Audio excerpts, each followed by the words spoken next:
exploring the culture, the adventure, and the impact of martial arts. That's what we do at Kung Fu Podcast.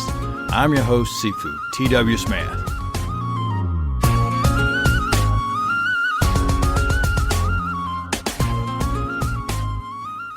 I am so glad that you decided to spend part of your martial arts journey with me and taking me along with you, whether you're going out for a walk or in the car, getting ready for your workout. Wherever it is that you're listening to this program, I hope it brings a lot of value to you. I've been working pretty darn hard on this particular episode, primarily because I want to do a real good job where we're looking at ranking violence in 3 dimensions. But I got a couple of things to get to before we get to the meat of the program. First thing I want to mention is that in episode 107, I had mentioned Carl Thornton, who specializes in child recovery services. He's also part of the World Combat Association, and I'd met him through Ian's newsletter, and then he and I have picked up conversation a little bit through Facebook. But more importantly, as I introduced him to one of my students, Mr. John Alice.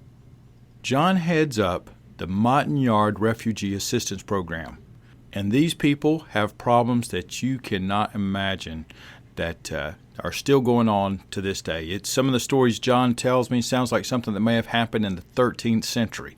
It can be pretty gruesome. And it's amazingly and disappointingly brutal what people can actually do to one another voluntarily. Well, on my personal Facebook page, I introduced John to Carl's work in child recovery, and here is what John wrote me. Quote, "This is interesting, Tim. Unfortunately, human trafficking is a real problem in Southeast Asia, as many of the governments turn a blind eye to it, and in some cases, they are complicit in it for profit. It's always a very delicate situation, and it has to be well thought out because if you fail, a lot of people can disappear into their prison systems. We were very successful this week in reuniting a 9-year-old girl with her family, and you can only imagine the gut-wrenching of how they felt the past 3.5 years without her. Success in this case has really made my Christmas." Another really great organization that I'm doing some work with in Vietnam is the Blue Dragon Foundation. They not only can attempt the rescues, but also provide a safe place to live, education, and food, as well as a positive and nurturing environment to counter the horror that many of them had to live with. If you want to find out more about John's work in helping the refugees and some of these problems that they're having to deal with in trying to rescue people, give them medicine, food, put an 8-year-old back with their family. I mean, there's some real stories out there. Go to kungfupodcast.com/refugee. And I wanted to bring this to your attention because since the time that I had episode 107, John and Carl have actually been spending time communicating back and forth. They're going to try to work together when John goes over to Thailand here pretty soon. And it just kind of reminded me that Kung Fu Podcast was designed for us as martial artists to look more toward the similarities and common goals and objectives that we have. We may share different styles and theories and things along the line and even reasons why we practice. But it doesn't mean you can't find common ground to not just help yourself, but to help someone else along the way. And speaking of helping someone else along the way, Kai Morgan from episodes 105 and 106 is still having an impact because we took one of her essays that was based on a book and a lecture from Dr. Ben Spatz that was all about what the body can do. Well, a listener had written in, he had written me one email, and then he followed it up with another, the one I'm about to share with you. And he says, "Sorry, Sifu Tim, I just finished the second part of the 3 parts of Martial Arts Training podcast. You must understand how much this series has connected with me. As a drama and English teacher, a professional actor, and a writer, the innate sense of culling multiple levels of understanding to arrive at the truth of autodidactic work is profound. This is the next iteration of martial self for me. My new teacher comments, well, I see you've been practicing that. Now, consider this. And then he goes on to change the technique completely based on a differing given situation, but only after seeing us truly dig in it and mess with it. Kai and Dr. Spatz seamlessly integrate notions of honing a craft and the elemental nature of play activity. As a counselor, yes, I do wear a lot of hats. I've witnessed firsthand the ability for such work to heal others. Creative arts therapy abounds with such ideals. I humbly admit, it is also why so many of my martial arts brethren over the years sought out training, studying, learning, integrating. You get the point. I could go on, but I've already written you a novel, so I'll end it here. Thanks for all you do. MK. Well, thank you, MK, for writing me, staying in touch with me, and sharing your thoughts and how the episodes and some of the things that you're picking up has value to you, how you're going to use it in the future. And if you find value in the program, you can support Kung Fu Podcast and me by going to kungfupodcast.com/support. We have our affiliate links there that you can use that cost you no extra dollars at all. There's just a number of ways that you could pick out other things that you could do that helps me do research. Or if nothing else, I'd appreciate it if you just tell a friend what you think about the program. Now, before I get into the main topic, let me introduce to you, if you have not heard this program before, a friend of mine, Mr. Iain Abernethy.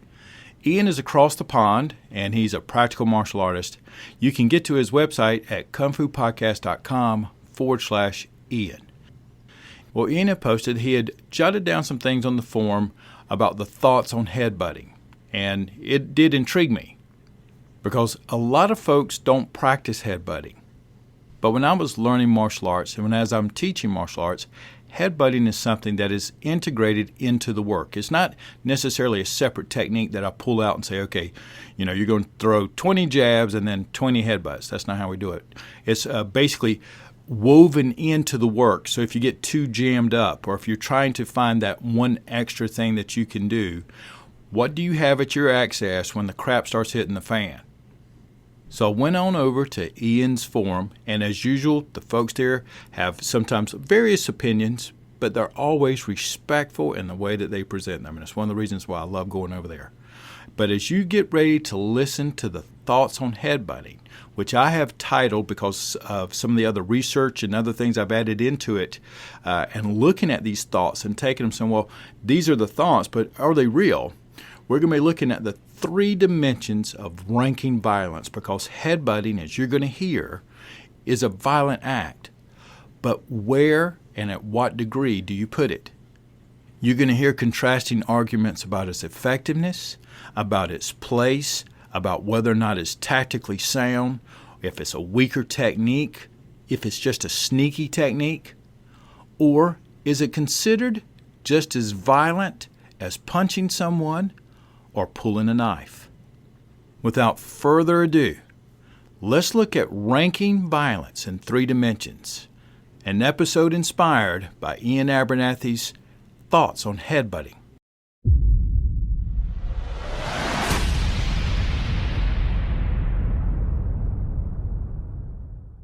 Iain's post on his forum starts with, this quote is from Morinobu Itomen's 1934 book, The Study of Karate Techniques, as translated by Mario McKenna. In the book it says, quote, the forehead is used to strike when the opponent is close to you, or when he has grabbed your arm or sleeve. It can be used to strike the opponent's face, including the nose, mouth, and ears, or the neck or chest. Of course, it is preferable to use your hands and feet for attacking and defending. However, if you are unable to use them, the head can be used with powerful results. End quote. Morinobu goes on to say that the top of the head, the side of the head, and the back of the head can be used in the same way. The headbutt is referred to in other texts too, of course, such as karate or judo, and we explicitly see it in kata, such as kuru runfa. However, it would be fair to say that the headbutt is not practiced as much as other striking techniques. And there are probably 2 main reasons for this. First is people consider it violent and uncouth. The second is that the fact that it is banned in most combat sports, for example, boxing, karate, mainstream MMA, and etc., which undoubtedly contributes to point 1. Despite the fact that it is far less effective than a punch, the UK Sentencing Guidelines for Assault, titled Assault Definitive Guidelines 2011, lists headbutting as an aggravating factor indicating higher culpability. Iain points out that in those guidelines it says, quote, use of weapon or weapon equivalent, for example, shod foot, headbutting, use of acid, use of animal, end quote. Of course, this is looking at people convicted of assault, people who have acted illegally, and not people who have employed self-defense, meaning they have acted legally and therefore would not be guilty of assault. However, it does show you that the legal system in the UK sees headbutting as belonging in the same category as setting a dog onto someone, using a weapon, or throwing acid at them. This is obviously ridiculous because a headbutt is way more innocuous than those things, both in terms of potential for physical injury and psychological trauma. Iain continues, it would seem to me that whoever has written these guidelines has a very Queensberry rules view of violence and has hence put the headbutt in way more serious company than it really deserves. For example, it is considered an unsporting and violent method that would only be employed by truly dangerous people who need to be locked up for longer. Again, this takes us back to 1 and 2 above. So let me summarize what Iain has just said here for us. He has set the direction of the episode with these paragraphs. It was these points that set me off to get in touch with a scholastic researcher and psychological researcher, and this is also a good time here to remind you that Kung Fu Podcast is an effort to research, not to prove or disprove anything. If I go through the research, and as of today, it supports our theories and observations, great. If not, then we might just sit back and say, well, why not? How did we come up with this?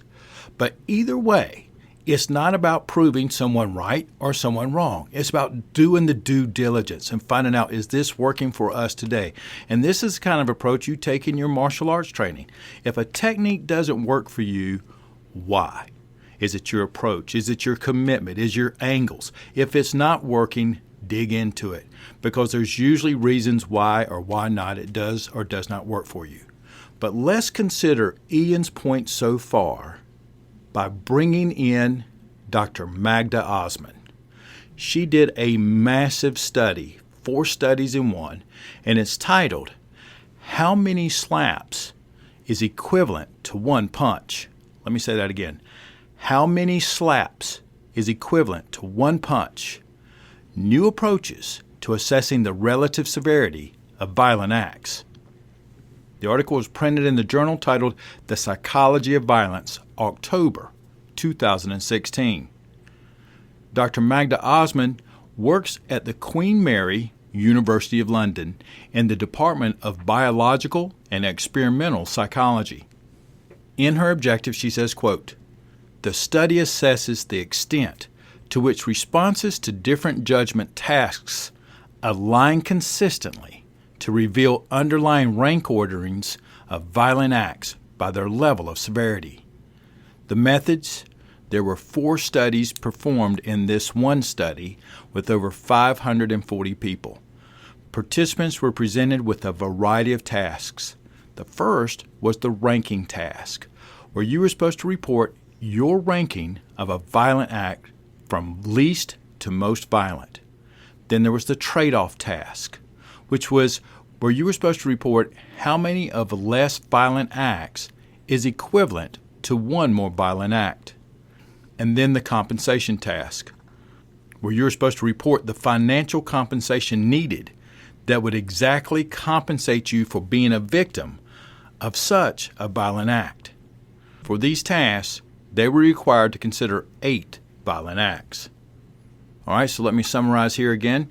You've heard Iain's initial thoughts and observations. I just introduced Dr. Osmond's study that sounds like it's going to scientifically research these observations. And based on what we know so far, headbutting is an effective technique and it's violent. But you've also been provided some foreshadowing of the UK's cultural perception of headbutting and where it may come from. Now let's go back to Iain's form and what he has to say next, because this is where Iain is going to take us from the martial view of its effectiveness as a tool and the UK's cultural perception that headbutting is considered uncouth because of things like the Queensberry rules perhaps, and how it is generally banned in combative sports, because now he's going to walk us through the judicial realm. And Iain writes, quote, "So one thing we need to consider with headbutts is that they are deemed violent by the general public and the legal system. While this is invariably down to false ideas and assumptions about the method, it's still something that needs considered when factoring in the likely view of judges, jurors, law enforcement, and witnesses if we use the headbutt in self-defense. The law on self-defense should not see this being an issue if you truly have acted honestly and instinctively in the face of what you honestly believe to be a threat. We must also remember that UK law states it is unreasonable to expect people to judge to a nicety the level of force used. However, laws, no matter how perfect they are on paper, are put in effect by we fallible humans, and hence there is a possibility that the cultural view of the headbutt could predispose people to think in a detrimental way about you and your actions." End quote.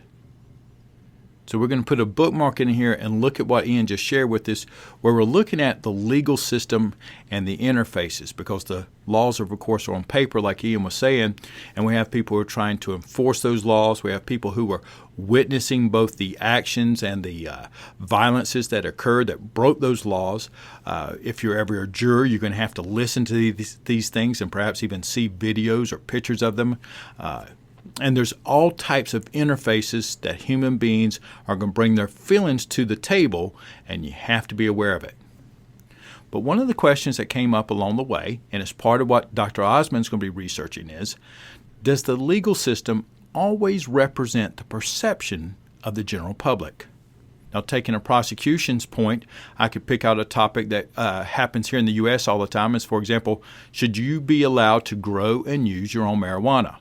Well, with a few exceptions, the legal systems say no, yet the general public predominantly says yes. So there's a lot of feelings there, and sometimes there's a massive gap. Now, my point is not whether or not it should be legal or not, is that the general public and legal system may not always be in sync. However, predominantly, I believe that the legal system and the general public are in sync, but not always. And even when they are in sync, perhaps not to the same level of intensity.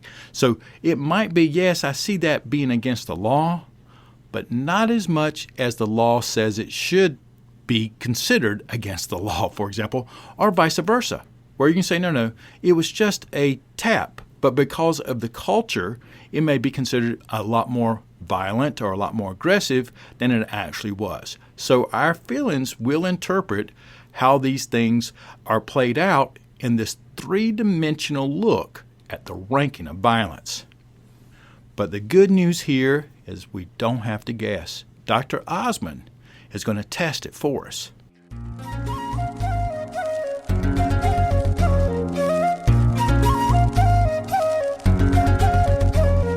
Exploring the culture, the adventure, and the impact of martial arts.